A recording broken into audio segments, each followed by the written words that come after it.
This is a tribute to the veterans, to the men and women who served in World War II, who designed, built, and flew these aircraft, which we have on display today. This is especially in memory of those after the 9/11 attack, to help us realize and make us more conscious and aware of how fragile freedom is and how vulnerable we are. So these men and women have given us a sense of well-being we have today. We have the P-40 Warhawk, the P-38 Lightning, the P-51 Mustang, the B-25 Mitchell. The museum has also brought some of their aircraft down, the YF-23 Black Widow, the de Havilland Tiger Moth, and the XAT-6E with the Ranger engine. Despite threatening clouds, a good crowd showed up. The B-25 Bomber and the P-40 Warhawk were big hits. The eastern end of Jack Northrop Field, right here in Hawthorne, was the site of the event. But when the rains came, everybody took it in stride, ducking for cover under the wings of planes. There was no need to evacuate using this old seaplane. We then caught up with Councilman Pablo Catana, who was selling water and soda for the Lions Club, just as the sun came out for his interview. Earlier, when it rained this morning, I thought that we're going to have a little problem, but considering the weather, it's been a great turnout. Even through the rain, they still stuck around. They were all going under the wings of the planes to keep from getting wet. But I thought it was a great turnout. Now that the sun's out, there's still people coming in here, so the community wants something like this. Maybe this is the first step to trying to get back our airfare. You see all these families here with the little boys, little girls, fathers and mothers, and I think it's a great idea for us to have back our airfare, which was one of the greatest things in this community. Everybody looked forward to it, so hopefully, you know, it's a good start. Well, this little guy didn't have a lot to say, so we'll let his dad explain. And I thought it'd be fun for the kids to come out here and just get up close to some of these planes. Unfortunately, they're not like this at home. Thank you very much. We're part of the sponsoring the P-51 here for the air show. One of the airmen that is flying it now today is one of the original Tuskegee airmen. So he's one of the original ones from World War II.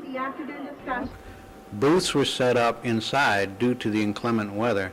The Tuskegee Airmen and others were on hand to share, reminisce, enlighten, and just tell war stories. We talked to some combat photographers who had some great tales to tell. It's a very dangerous job. It's a very dangerous job. But we look at it like it's well worth it. We're historians. We'd like to classify ourselves as historians. This is history. When you see this footage on the History Channel or see the pictures in books, and you look at the horrific shots of people getting killed or shot, explosions going off, you don't think about that there's a guy standing there. This is one of our members here. This is Heinz Fritz, who was Hitler's personal photographer. He's one of our members. I think he's about 87 right now. And last I heard that he's still with us, so he hasn't died.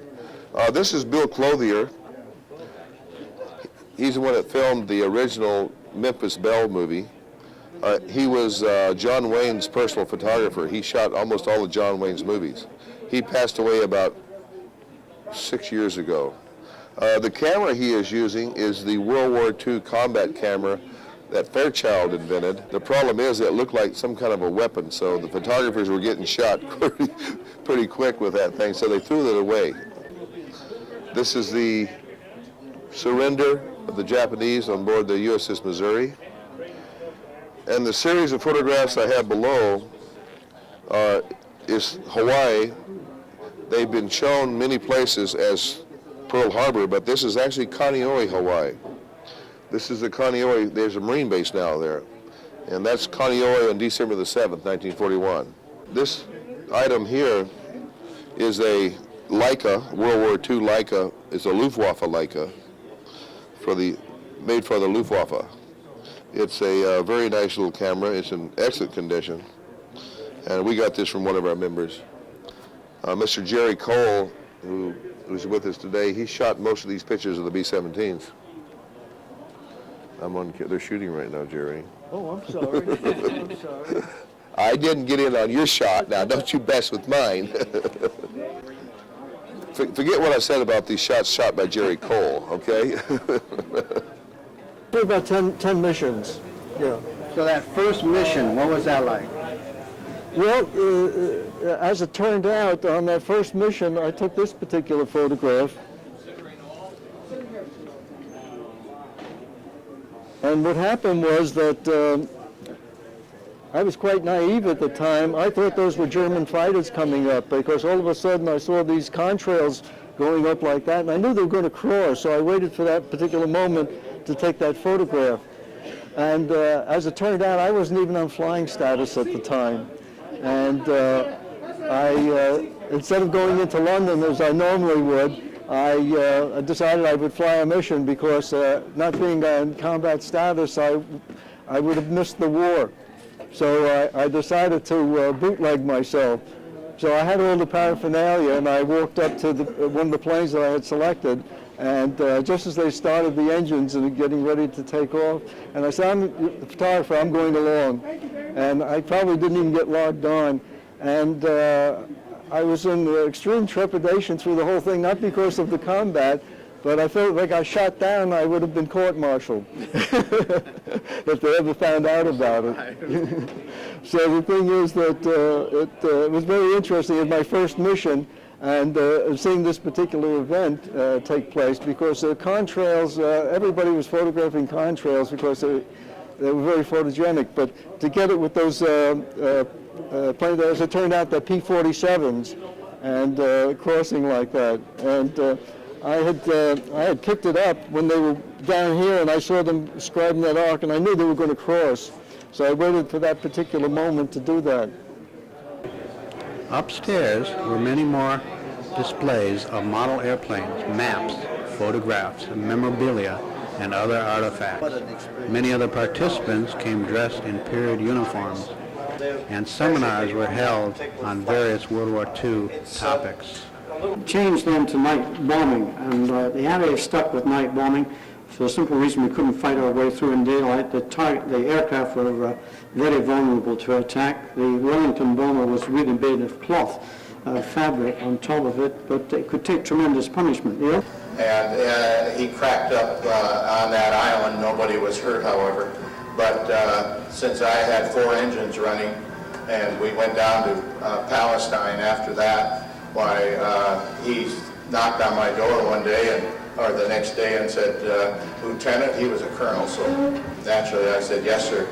And he said, I want to ride back with you to Benghazi.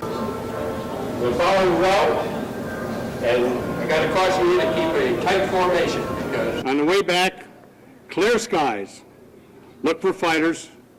Protect your 6. On return, bases will be scattered clouds, ceilings 5,000 feet, visibility 10 miles. Good luck. But apparently 2 of our bombs failed to go. One was hanging by a shackle and the other one was in place. These are 2 500-pounders, and we're at about 28,000 feet. The temperature is 40 to 50 below zero. And there's a great deal of turbulence in the air from the other groups before us, so you can picture the plane is not moving on a steady course. And the pilot calls out, he says, Al, get in the bomb bay, do what you can, we got to get rid of those bombs. There's a terrific drag on a plane, I can't stay in formation. So immediately I disconnect my heating suit, and I take off my gear, whatever I have, and I leave the intercom behind. I have to disconnect from that, and my parachute has to remain behind because I just can't take anything with me into the bomb bay. I've got a job to do there. So without hesitation, I just crawl up through between the piles. The bomb bay is open, and I extend my upper torso to the outer edge of the plane where the 2 500-pounders are. One is hanging by a shackle, and I'm working hard, but you don't have the strength at high altitude that you have on the ground. And I also realize, I said, I better be careful to myself. I'm thinking these things. I'm using valuable oxygen. And in a flash, I'm praying to God. I said, please help me get rid of these bombs. That fast, the flash thought. And at that moment, the bombs went. At that very moment, I realized I was out of oxygen. Very carefully, I arose from my position, and I was losing strength very fast. And by this time, I already felt the temperature penetrating my clothing. I wasn't trembling, but it was starting to penetrate. I was really feeling it. I got up and I started walking between the main supports in the bomb bay. If you've been in the bomb bay, you know what I'm referring to. I can just barely make it through there, but I know I'm going to fall down on the forward part. I just don't have the strength to make it any further. So I fall down and I put my arms through the catwalk, and I'm thinking to myself, I guess this is the way I'm going to die in combat because of the lack of oxygen. I haven't been hit by a bullet, and I haven't been hit by anti-aircraft, but I'm going to die here and go into sleep because of that lack of oxygen. At that very moment, the top engineer reached down. I was close enough. I knew I had to get up to the forward section of the bomb bay, and he connected me with the main supply line, and I just blossomed out. And I came to, and I just rushed up to the nose position and went about my duties. As the seminars continued, we talked to some young aviation fans outside. We're looking at these planes over here. We saw it in an ad in the newspaper, and we come down here. It's pretty interesting. We're seeing all kinds of old World War II planes. How about you? I saw one of my favorite planes here, and I finally got to see it in real life, not just on TV. Which one is that? I can't remember the name of it. That jet fighter over there. Yeah, there's a jet fighter up there that I really like. What I like out here is all the young families and the kids that are all over the aircraft and the police and the fire, and they're seeing good role models, I think. So hopefully we'll have future pilots and firemen and policemen based on the airfare here. It's been an all-volunteer airport too, put on by the museum. So I'm very, very proud we have an airport here. I learned to fly when I was 15. Matter of fact, I learned to fly a plane before I drove a car. My dad had a brand new car, and he said, "You ain't going near my car," but I could fly an airplane all I wanted to. So I actually sold in an airplane before I sold in a car. So the helicopter by far is my favorite. Oh, the Black Hawk helicopter. The fire dropper, they call it the Firehawk. Got a big water tank and an impressive helicopter. If I could quit my day job and fly a helicopter, I'd do it in a second. Your favorite thing today? Has to be the World War II airplanes over there. They're really historical, and to have part of history like that preserved is very important. 2 days before the event, 4 of the planes on display flew into the Jack Northrop field. So let's watch as they landed and listen to some more of the discussions from the seminar.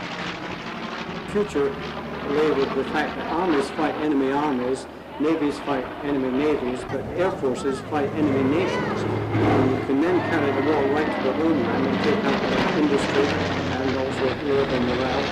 The casualty rates were very, very high.